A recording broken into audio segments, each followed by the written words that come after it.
G'day ladies and gentlemen, welcome to the Risky Keep. Today we will be doing a deck tech video on Ragost, the Deft Gastronaut. Funky name. So we're a low curve deck wanting to burn people out or win by a life gain, one of the two. So we're going to try and tap, untap, tap and untap as much as we can, drawing cards, gaining life and pinging people, everyone for 3 at the same time, getting their life totals to 0. Pretty cool card, Boros. I'm not a huge Boros player, but I did force it in Dragonstorm, so I got a bit of experience under my belt. So yeah, it's a very low curve deck. We're running 10 basic plains, 8 mountains, and 17. 17, 2, 3, 4, 5, 6, 7, 8, 9, 10, 11, 12, 13, 14, 15, 16, and 17 non-basic lands. Also, just be aware that we're running Faceless Haven, which is a snow land. So just say to the boys, hey man, my basics are snow lands, because what we want to do is a little combo. Where is he? Here. So here, for 3 snow, it becomes a 4/3 creature with vigilance and all creature types until end of turn. So what you can do is, it's called the Facebook combo, is you get this and you get, where is he? The Book of Exalted Deeds. Oh, here it is. Here, so you exile Book of Exalted Deeds, and then you put an enlightened counter on target angel, when this is all creature types, and it's an angel, and then you put it back, and then so if no one's running any permanent removal or land removal, you basically just win the game. Or no one can win the game, no one can lose the game. So it's just like, well, GG's everyone, you know. So it's a little combo, nothing crazy, but we'll just go through the deck. It runs 2 game changers, Teferi's Protection and Smothering Tithe, and the curve is very low. We're mostly artifacts, Cantrip kitchen, so we're just going to try and play cards that draw cards. We're obviously not, fully optimized. We're not running a KCI. We're not running blasting station, grinding station, smokestack. None of that. Like, we can upgrade it a tiny bit late as the game time progresses. But this is the deck at the moment. Bit of fun. So we'll just go through the cards from 0 mana all the way up to 7 mana.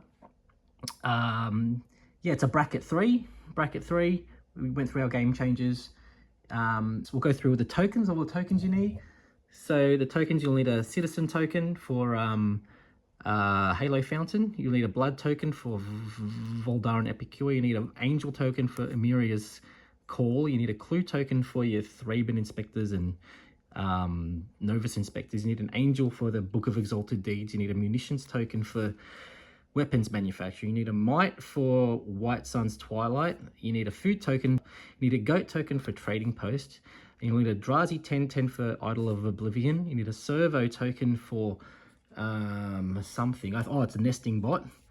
And you need a treasure token. You need a samurai for Wandering Emperor. And if you can't find the token, you just put the token you can't find. You need a Thopter for Barb Spike. And then the max speed for the nesting bot, and which we're not really going to use. And yeah, that's the deck. We'll go through it. Yeah, as I said, it's a fun deck. It's it's not super powerful. I said bracket 3, but yeah, you can cheat out wins. You've got Felidar Sovereign to cheat out a win. You've got you got a little combo with Felidar Sovereign. If no one's ever seen it, if you have 40 more life at the beginning of your upkeep, you win the game. So you can win with that. You can also win with Reprieve over here, and if you have enough mana, you can play these 2 in the same turn. So you play Approach, Reprieve it back, play it again, and you win the game. But that requires 2 plus 7, that's 9, and then another 7 again, so it's 16 mana. But it's a cheeky way of winning. I've never done it that way. I've won with Approach a few times, but never the Reprieve of the Second Sun, which is pretty cool. And yeah, we'll just go through it. Let's go through the 0 mana spells. Here we go. I'll put all the prices will be up here. They'll be from Archidect prices. As I said, also the whole deck is on Archidect. Here's the link down below.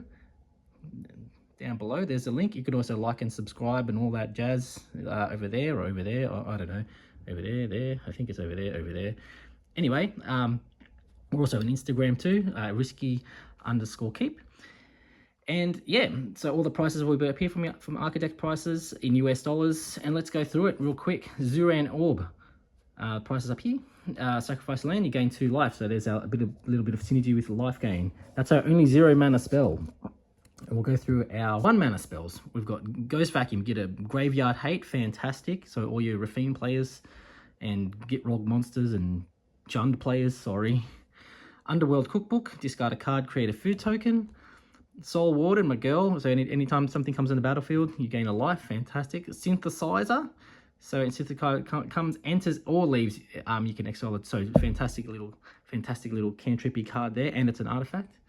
We've got Totec Spear, this is really expensive from the Secret Lair from Tomb Raider, it's like about $80 US, I think, but how sick is it? Like, look how sick that is.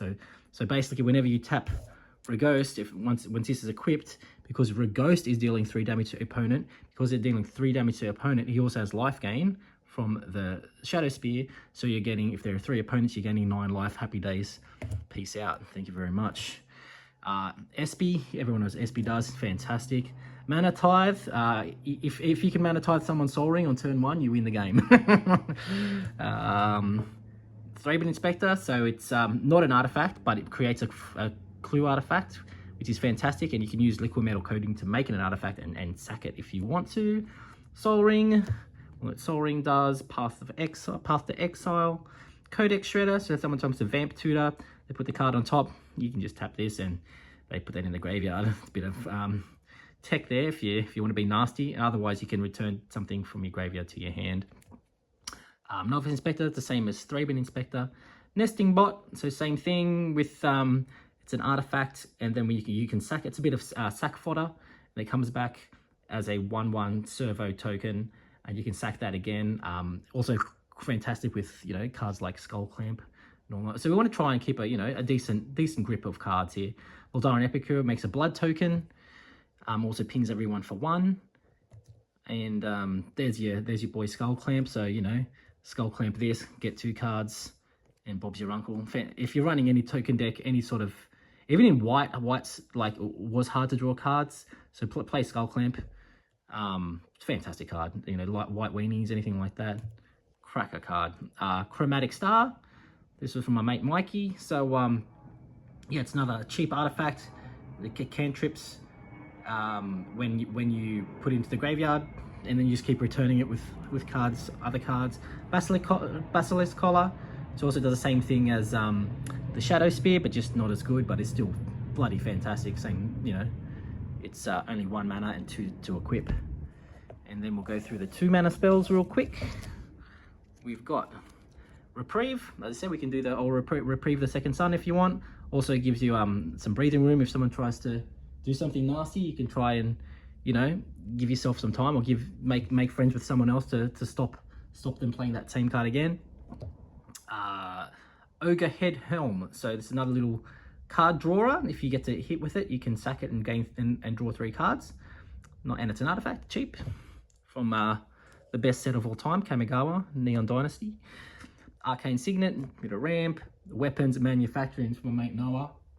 Comes from Nisha tokens. This is cracked. When a non-token artifact comes into the battlefield, you create an artifact. You can create a munitions token, and when the token leaves the battlefield, it does 2 damage to any target. So if you can tap, so an artifact comes in with this on the battlefield, and you got this on the battlefield, you can tap for a ghost for 1, sack that munitions token. Everyone loses 3 life, and then you can do two more damage to whatever you want.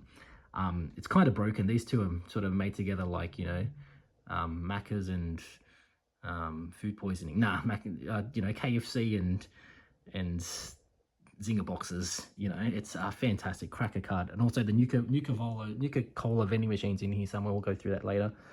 So it's a must-have for this deck. Weapons manufacturing. Squirrel's Hive. So we got a bit of artifacts coming in, popping out 1/1s, popping out 1/1s. Cracker, you can sack them. You lose life, whoopie-doo. But it's well worth it. And they have poison. I don't think you're gonna win with poison, but it's it's an option. Ramen, it got flash, it comes in, draws a card. Cantrip kitchen, here we go, baby. We'll keep going. Wedding invitation, so when this comes in, draws a card, another cantrip, and you've got a sneaky little rogue's passage there if you want to use it. Prophetic prism, also cantrip. The Filwar stone, more ramp, protection. We know what Swiftfoot Boots does. Coding, so you can turn anything you want into an artifact to sack. Just tap it. Sting, this is from my old Roxanne that I got stripped. So yeah, you know, you can untap, you can tap Ragost before combat, and then when it's equipped, you can untap and then tap again, and you know, just like an opal card basically. You know, you're tapping it, tapping on, tapping on, tapping on, tapping off. That's what it should be called, eh? Ragost the opal card. We'll keep going. Stop playing, making stupid jokes, you know. Sting, Idol of Oblivion. So another card draw effect. You know, it's got a triggered ability here. Draw a card, activate if only if you create a token. Oh, it's not a triggered ability. It's just a tap ability. There you go. Draw a card, activate only if you created a token this turn. So fantastic. A bit of stacksy piece there. So you can only play artifacts. Barb Spike, more fodder for the lobster. Maze Mine. Oh, this is my favorite art of all time. I just love it. It's so sick. More cards, more life. Bingo, bango, bongo. That's what we're all about. Lightning Greaves. This is from the Secret Lair Risky Keep drop. I've got the real Lightning Greaves in another deck. So we all know what Lightning Greaves does. Gives it Shroud and Haste. So it can't be the target of spells or abilities. So if you have Lightning Greaves on your little lobster boy here, you can't then attach something else to it without taking it off and then putting it back on. Just FYI for all you newbies out there. Reckless Fireweaver, so each time an artifact comes in, it pings everyone for 1. Let's go through the 3 mana spells here. We've got Sculpting Skill, turn anything comes in as any artifact on the battlefield. Fantastic. Junk Diver, and it dies, bit of fodder. Here we got the Book of Exalted Deeds. As I said, we've got a little Facebook combo if you want to use it. You can use that if you want. And each time we're trying to gain, so each time you sack a food, you gain 3 life. So each time you gain 3 life, you create a white. You create a 3/3 flyer where it is White Angel. So fantastic. Book of Exalted Deeds there. And what else have we got here? We've got Crime Novelist. So each time we're sacking an artifact, we're gonna gain a red mana, and then you pump this up. So the pump ability is not really that important. It's all about gaining that mana to keep the train rolling. Viticacious Weapon for more card draw. Fantastic with the Hive and all our other little weenies. Teferi's, this is a game changer. So as I said, we've got 2 game changers. We've got Teferi's Protection, and we've got the Risky Keep drop, Smothering Tithe. The other one's in another deck. So there are 2 game changers. So we all know Teferi's Protection does. Fantastic card, insane. Say it can win you the game if if someone does something super nasty. You can just flash this out, and Bob's your uncle. You're safe. You know, that's why it's a game changer, and that's why it's like, I don't know, $80 or something like that. Mrs. probably going, $80 for a bloody piece of cardboard. Is this guy serious? There you go. So we've got Ashnod's Altar, so you sack a creature, add 2 colors. So Lauren, this was from the Rick that I stripped. She's fantastic. Like, she's not an artifact or anything, but she's just such a good card. It comes in as like a Rec Sage, and then also has Vigilance, and also is a card drawer. It's a political card too, so you can make friends with someone. Hey man, you want to draw a card with me? And then you become buddies, and then you win the game. You try and win the game, or come first and second, and battle it out, and then become buddies. But it's a fantastic card. Lauren of the Third Path. I don't know where the Third Path leads to. Probably to Belmore Stadium, maybe. I'm not sure. No idea. Where is that? What is she looking at? She looks like she's making something on MasterChef. I don't know. And we'll keep going. Nuka-Cola. This thing is broken. Absolutely broken in this deck. So for 1, we're creating a food token. Tap it. We got a food token, and then when you sack that food token, it makes a tap treasure token. So you're getting 2 artifacts for 1 mana, and repeatably, like broken. This is from my mate Noah. This is from the Fallout set, and yeah, this is, as I said, this is cracked with the lobster. They're match made in heaven. So so we're opal carding everyone, and then bang bang bang. And this is our engine. This is our engine. So you need to try and protect it at all costs. That's 3 mana. We've got the Brass's Tunnel Grinder. So it's an artifact, and then it's a bit of card draw on top of that. Abiding Grace, so we can bring back our Thraben Inspectors, our Novus Inspectors, our Nesting Bots, and also if we can't do that, we can just gain 1 life and untap the Lobster Boy. Circuit Mender does everything we want to do. It's an artifact. It gains life when it leaves. No, when it enters, and when it draws a card when it leaves. It's fantastic. The Gaffer, mate JT, thanks mate. So each time we're gaining life, we draw a card on each end step. So if you're cracking food tokens on other people's turns, you just you've gained 3 life, and then you draw a card. Like, mate, happy days. How good. Mithril Coat, this is from the Frankie secret drop. I've got Mithril Coat in another deck somewhere. So my rule is with proxies, as long as I have the original somewhere in another deck, I'll make a proxy just so, you know, whatever. But I try not to I don't make proxies of cards I don't have. That's just my rule, but I know it's not right, but not wrong, but that's just my rule. Halo Fountain, 3 mana, so you could play the 1 planes to tap this and then untap a tapped creature you control. So you can, this works with the Ragost, so you know if he's tapped you can pay the white, tap this, untap that, and then you can create a 1/1 citizen, blah blah blah, and cracker if you've got like a Skull Clamp or a Tokashi's Welcome, anything like that, and then just keep going with your taparoo. And then if you, this is irrelevant, but I don't know if anyone's ever won with this. Put in the comments if you've ever won with this part. For 5 white, tap this, untap 15 tapped creatures you control, you win the game. I've never done that. Maybe, have I done it with Reese? No, maybe I was on the verge and I probably got wiped, but yeah, there you go. Halo Fountain. And then Foundry Stack to make all our artifacts cheaper. We'll just go through our 4 mana spells real quick. We've got Trading Post. No, it's not the newspaper you get with your, you know, back in the 90s, or you get your $2,000 Toyota Corolla. It's Trading Post.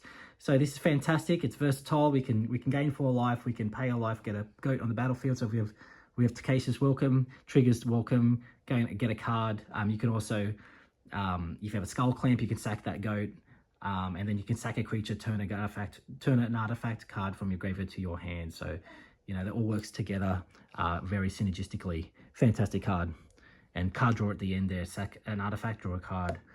Benny Brax, so we can convoke this. So how convoke works is if you have, you know, if you have this on the battlefield, you can convoke this.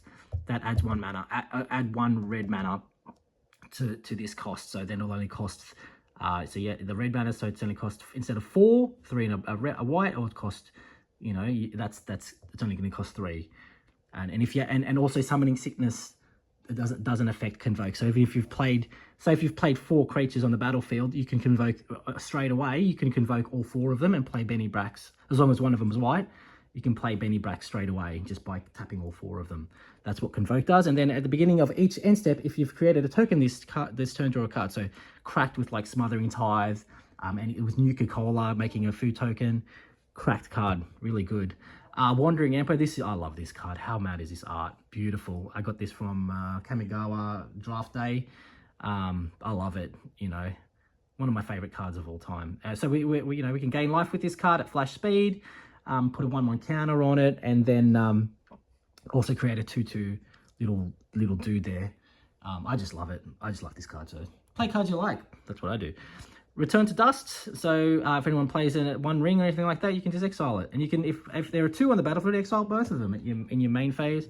If we win Crystal from Final Fantasy, if we're gaining life, we're getting twice as much life.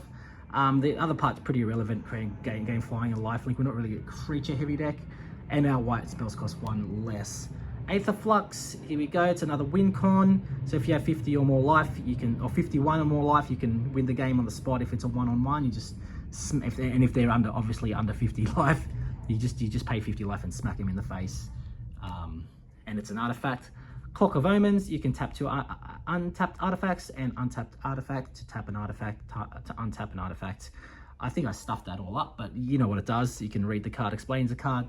So if you're playing something like you've got a trading post, you can untap your, you can tap your 2 treasure tokens or whatever, then to untap trading post with Clock of Omens.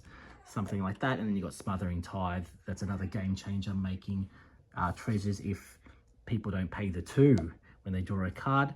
We've got another win con here, as we went through before, Fellow the Sovereign. So at the beginning of your upkeep, if you have 40 or more life, win the game. Austere Command, little sweeper here, destroy artifacts, destroy all enchantments, and yeah, you can destroy all creatures with converted mana 3 or less or 4. So we're pretty low, so we're going to try and get the 4th one and maybe the 2nd one of enchantments, because we're not really huge enchantments, more into artifacts. And then our the win con approach Second Sun. This is the mystical archive art, which is fantastic. I love it. So I think it's from my boy Isaac back in at the Good Games in Town Hall there. Fantastic, cracked card, love it. It puts a target on your head, so play it at your own risk, because once you play this, everyone's like, oh damn, we got to kill this bloke. So try to have some sort of card draw engine before you play this. So you play this, and then, you know, try and draw cards as fast as you can to get to the 7. So yeah, you know how it works. Everyone knows how approach works. Once White Side's Twilight, and so, you know, it's a sweeper, and then it creates artifacts, which are might tokens, and then you can sack those artifacts with Ragost if you want, and also you can also try and win with poison. And that is a deck, everyone. As I said, it's a fun deck. Ragost the Opal card, Deft, Gastronaut. So we're trying to tap, untap as much as we can. Oh, for you Aussies, or you blokes that aren't Aussies here, Opal card is what we use to tap on and off at our public transport. Or I think we used to. I don't know if it does anymore. Everyone does use their phone, but there you go. So there, the Lobster Boy. Hope you all enjoyed. Have fun. As I said, yeah, we can upgrade it as time goes by adding more broken cards. But this is the deck at the moment. Hope you enjoyed it. Like and subscribe. And as I said before, have fun and enjoy your games. Thanks very much.